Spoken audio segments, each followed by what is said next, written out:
नमस्कार, Asian news में आपका स्वागत है। आज हम आम आदमी पार्टी के सतीश गुप्ता जी से क्षेत्रीय मुद्दों पर सीधी बात करेंगे। सतीश जी, खबर कंट्रोल न्यूज़ में आपका स्वागत है सर। सबसे पहले जान लेंगे, लगातार पेट्रोल और डीजल के दाम जो बढ़ रहे हैं, इस पर आपकी क्या राय है सर? तो पेट्रोल और डीजल के जो दाम हैं उन्होंने तो आम आदमी की लाइफ को हिला के रख दिया कि कभी पेट्रोल की कीमत 60-65 रुपये हुआ करती थी और जब 1 रुपया 2 रुपया बढ़ते थे तो किस कदर अपोजिशन वाले सड़कों पे हंगामा किया करते थे। और आज की डेट में जब पेट्रोल की कीमत 100 पार कर गई है, जबकि पूरी दुनिया में पेट्रोल की कीमत कम है, लेकिन यहाँ पर पेट्रोल की कीमत इतनी ज़्यादा है। और पेट्रोल की कीमतें बढ़ने से सिर्फ पेट्रोल से या व्हीकल के फर्क नहीं पड़ता, हर कमोडिटी, क्योंकि ट्रांसपोर्टेशन हर कमोडिटी के लिए बहुत ज़रूरी है, उसके बिना तो कमोडिटी पहुँच ही नहीं सकती। तो हर चीज़ के ऊपर इस चीज़ का असर पड़ता है।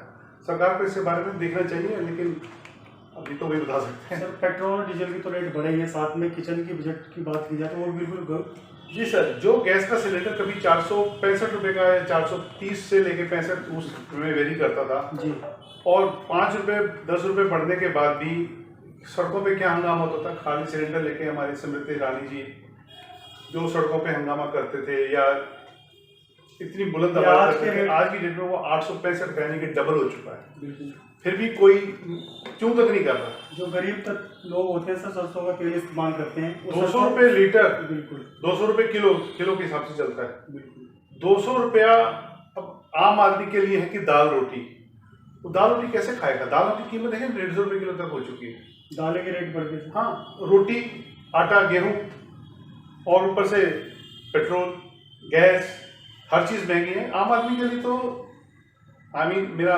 मतलब आम एक इंसान से है, अपनी दैनिक ज़रूरतें पूरा करना बहुत ही डिफिकल्ट काम हो गया है। तो मैं आपसे ये जानूंगा गुप्ता जी, आपसे ये जानना चाहता हूँ, ये सरकार मोदी सरकार है कि उद्योगपति की सरकार है सर जो चल रही है? देखिए, साफ तौर पे ये तो उद्योगपतियों के लिए ही काम किया जा रहा है। जितने भी सरकारी संस्थान हैं, भेल है, BSNL है, एयरपोर्ट्स हैं, अथॉरिटीज़ जो रोड अथॉरिटीज़ हैं, कोई भी डिपार्टमेंट ऐसा नहीं है कि जिसको ना बेच दिया, प्राइवेट हाथों में ना दे दिया गया। गवर्नमेंट के पास डिपार्टमेंट होते थे कि लोगों को विश्वास बना रहता था कि कहीं मेरा ये काम जरूर होगा। एक उदाहरण देता हूँ, DTC की बस, या पहले कभी होता था कि ये ट्रेन या बस इस टाइम पर आनी है तो आएगी। आज की डेट में कोई भरोसा नहीं है, सब कुछ प्राइवेट हो गया। तो प्राइवेट तो अपने मुनाफे के हिसाब से चलाएगा। क्या सरकार को राइट है सर बेचने का सरकारी संपत्ति में? देखिए, राइट तो ये रास्ते निकाल दिए जाते हैं कि ये यूनिट सिक हो गया है, ये कमा के नहीं दे रहे, यहाँ पर काम नहीं करते सरकारी अफसर। भाई, बीमार होते हैं, अगर कोई डिपार्टमेंट, कोई यूनिट आपका सिक हो रहा है तो उसका ट्रीटमेंट कीजिए ना। लोगों को बेरोजगारी जो का सामना करना पड़ रहा है, उनको रोजगार कैसे मिलेगा। आप सिक यूनिट्स को इम्प्रूव कीजिए, उनके अंदर डेवलपमेंट कीजिए, उनके अंदर लोगों को रोजगार दीजिए। प्राइवेट करने से क्या रोजगार मिलेगा? तो बिल्कुल सर, महंगाई की दर तो काफ़ी दर बढ़ती जा रही है। आपसे ये भी जान लेंगे सर, जो क्षेत्र के सांसद है वो कोरोना काल में नजर आए क्षेत्र के अंदर? आपका मतलब मनोज तिवारी जी? देखिए, सेलिब्रिटी होने के नाते समय दे पाते हैं आप लोगों को? सर, मैंने तो कभी आज तक उन्हें नहीं देखा। लास्ट टाइम मैंने उन्हें देखा होगा सर, आपने टीवी पे जरूर देखा होगा। टीवी पे तो सर वो तो अलग ही तरह का उनका एक अप्रोच होती है, लेकिन लास्ट टाइम उनके बारे में जो देखा था, सुना था, वो सिग्नेचर ब्रिज पे जो उन्होंने हंगामा किया था, क्रेडिट लेने के लिए बैठे होते हैं, नाम बदलना, इसका नाम बदल के ये कर दो, इसका नाम ये बदल के ये कर दो, लेकिन मौके पर वो कभी हमारे तो बराबर में ही उनका एक कैंप ऑफिस है प्रमोद गुप्ता जी के यहाँ जी। अब उनके यहाँ दिखाई दे जाए वो अलग बात है, लेकिन पब्लिकली किसी मीटिंग में या कभी क्षेत्र में मौजूद नहीं रहेगा, क्षेत्र में पब्लिकली मौजूद नहीं रहे। कभी क्षेत्र में आए हो किसी के पास, अपने ऑफिस में आए और चले गए, वो एक अलग है। काम कुछ नहीं, काम के लिहाज से पब्लिक के दुख दर्द जानने के लिए, उनसे मिलने के लिए हमें तो कभी ऐसी कोई खबर नहीं। विधायक जी का कैसा काम है जो भारतीय जनता पार्टी से विधायक है यहाँ पे? विधायक जी तो देखिए अभी आए हैं, मैं बताऊं, सडनली हमने तो उनका नाम सुना कि यहाँ पर बीजेपी के जो विनिंग कैंडिडेट है, मतलब कि इलेक्शन जब डिक्लेयर हुआ था कि अजय माहौर जी बीजेपी की कैंडिडेट है, हमारे आम आदमी पार्टी के शिवदत्त शर्मा जी, तो उसके बाद मैंने उन्हें आज तक नहीं देखा फेस टू फेस। मैंने आज तक उन्हें नहीं देखा, मैं इस मेन रोड पर रहता हूँ। सर, जान लेंगे क्या क्या समस्या बनी आपकी विधानसभा क्षेत्र में, वार्ड के निगम पार्षद का कैसा काम है सर? वार्ड के निगम पार्षद का तो मेनली तो एमसीडी से रिलेटेड है कि साफ सफाई है, कंस्ट्रक्शन है, नालियां हैं, स्वास्थ्य है, शिक्षा है।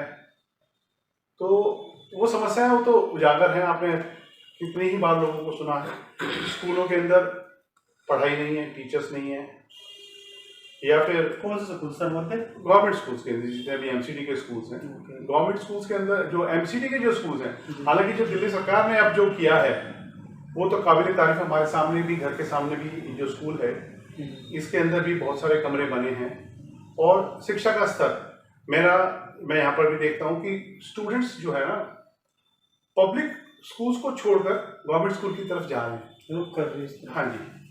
तो ये तो सुधार, इसका क्रेडिट जाता है आम आदमी पार्टी को। केजरीवाल जी ने जो मेहनत की, सिसोदिया जी ने एजुकेशन मिनिस्टर होने के नाते, और वो किसी भी स्कूल का औचक निरीक्षण करते हैं। स्वयं वो एक अध्यापक भी हैं, रहे हैं। हाँ, मैं तो अध्यापक भी रहा हूँ, एक शौकीन, क्योंकि बैंक में जाने से पहले मैं एक टीचर था।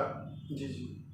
तो एजुकेशन के मामले में तो बहुत सारे रिफॉर्म्स किए गए हैं। वाईफाई देखिए, आज की डेट में जैसे अचानक एक कोरोना की मार सब पे पड़ी, उसके अंदर ऑनलाइन बच्चों को पढ़ने के लिए एक मजबूरी थी। लेकिन एक बच्चा जिसके पास मोबाइल नहीं है, पेरेंट्स ने किसी तरीके से मोबाइल अरेंज करके दिया, तब उसे नेटवर्क चाहिए। तो केजरीवाल जी ने जो वाईफाई की सुविधा दी, बच्चे घर के बाहर रोड के ऊपर बैठ के, वहाँ पर सिग्नल अच्छा मिलता है, वहाँ पर बैठ के पढ़ते रहे गए। बहुत बड़ी उपलब्धि है सर। जी हाँ, मैं तो समझता हूँ कि देखिए, जरूरत के बाद कोई चीज मिलती है, वक्त के हिसाब से अगर कोई चीज मिलती है तो उसकी अहमियत ज्यादा होती है। वापस आ जाते हैं सर वार्ड पे। निगम पार्षद का कैसा काम है सर? कौन है, किस पार्टी से है? निगम पार्षद जी हमारे हैं प्रमोद गुप्ता जी, अभी तो बीजेपी से ही हैं, और विधायक भी बीजेपी का, निगम पार्षद भी बीजेपी का, और सांसद भी बीजेपी का। ठीक है सर, लेकिन वार्ड में काम नहीं हो रहा, क्षेत्र में काम नहीं हो रहा। नहीं सर, काम बिल्कुल नहीं है। वो जरूर है कि अपनी अपीयरेंस दिखाते हैं, कभी किसी को मना नहीं करते कि हाँ ये मीठा स्वभाव है, अच्छा सब कुछ है, लेकिन आज तक। तो सर क्षेत्रीय जनता बदलाव चाहेगी 2022 में? बिल्कुल चाहेगी सर। कौन है जो 100 रुपए लीटर पेट्रोल खरीद लेगा? कौन है जो गंद में रहेगा? बिल्कुल। कौन है जो नालियों के टूटी फूटी नालियां पड़ी हैं, मच्छर हुए पड़े हैं? अगर आपके घर की छत के ऊपर किसी कटोरे में या टायर में या गमले में पानी इकट्ठा हो, तो वे लोग पता नहीं कहां से सूंघते हुए आ जाते हैं, एमसीडी के ऑफिसर्स, बिल्कुल, और चालान काट देते हैं। जबकि सड़कों के ऊपर आप देखिए ना, आप घर से बाहर निकलते हैं कि आपको लगता है कि साफ सफाई है, नालियों में कचरा नहीं है, नालियों के अंदर सफाई है, सड़कें टूटी हुई नहीं है। हर जगह फुटपाथ पे देखिए सारी की सारी टाइलें टूटी पड़ी होती हैं। बिल्कुल सर, जैसे आप कह रहे हैं सर बदलाव की आवश्यकता है, क्षेत्र की जनता भी बदलाव चाहती है। पार्टी अगर आपको मौका देने का निगम चुनाव लड़ने के लिए, तो आपकी इच्छा रहेगी सर? डेफिनेटली, क्योंकि इच्छा ये एक तरीके से मजबूरी भी है, क्योंकि हमें जिस समाज में रहना है, हमें साफ सुथरा चाहिए, हम भी जीने का अधिकार रखते हैं। तो क्यों नहीं चाहेंगे हम कि हमारा आसपास का इलाका साफ सुथरा रहे। एमसीडी के अंदर एक और बड़ी अच्छी खासी समस्या ये है, कभी भी आप देखते हैं कि कोई लेंटर डल रहा होता है, कंस्ट्रक्शन वर्क चल रहा होता है, तो वहां पर लेंटर के हिसाब से रेट बना हुआ है। अगर आप उनको पैसे नहीं देंगे तो आपको वो किसी न किसी तरीके से कार्रवाई की धमकी देते हैं, और आदमी अपने रहने के लिए मकान बना रहा है। जब 1-2 फ्लोर बन जाते हैं तब पहुंचते हो, लेंटर के टाइम पहुंचते हैं, लेंटर के रेट बांध दिए उन्होंने अपने हिसाब से। अब आदमी जो किसी तरीके से अपना पेट काट के मकान बना रहा है, रहने के लिए बना रहा है, और कानून के दायरे में बना रहा है, ऐसा तो नहीं है ना कि 5,000 रुपये 10,000 रुपये देने की जाती है। बिल्कुल, वो बना रहा है, कंस्ट्रक्शन उसी हिसाब से बना रहा है जितना उसको परमिसिबल है। लेकिन ये घुसखोरी जो है, तो आम आदमी पार्टी की सरकार एमसीडी में बनती है तो सर ये लेंटर माफिया खत्म होगा? इसमें कोई आपको कोई शक है? आपसे जानना चाहूँगा सर। हाँ बिल्कुल, माफिया को बिल्कुल खत्म करेंगे। करप्शन तो किसी भी तरह की बर्दाश्त नहीं की जाएगी। आपके वार्ड में कितनी पोलिंग बूथ है सर? पोलिंग बूथ देखिए आप, पोलिंग बूथ एक हमारे यहाँ जो वो मंडल है, स्कूल है, 11 सेंटर्स हैं, और एक सेंटर पे तकरीबन 4-3 हैं, तो टोटल 44 या 45 के करीब हैं। सब पे आपका वॉलंटियर है सर? नहीं देखिए, मैं ये नहीं कह सकता कि मेरे वॉलंटियर हैं, लेकिन आम आदमी पार्टी के वॉलंटियर्स हैं। तो अंत में ये जानूंगा सर, कितनी सीट आने की संभावना लगती है दिल्ली के अंदर 272 में से सर? 272 में से 272। कारण जनता की पसंद, केजरीवाल जी का महंगाई। केजरीवाल जी ने जो वचन देते हैं, जो बोलते हैं, उसको करते हैं। लोगों का ये विश्वास है, तो यही हमारा विश्वास है कि 272 में से 272 सीटें भी आएंगी। बहुत बहुत धन्यवाद गुप्ता जी, आपने समय निकाल के हमसे बात की। Thank you so much sir. नमस्कार, धन्यवाद।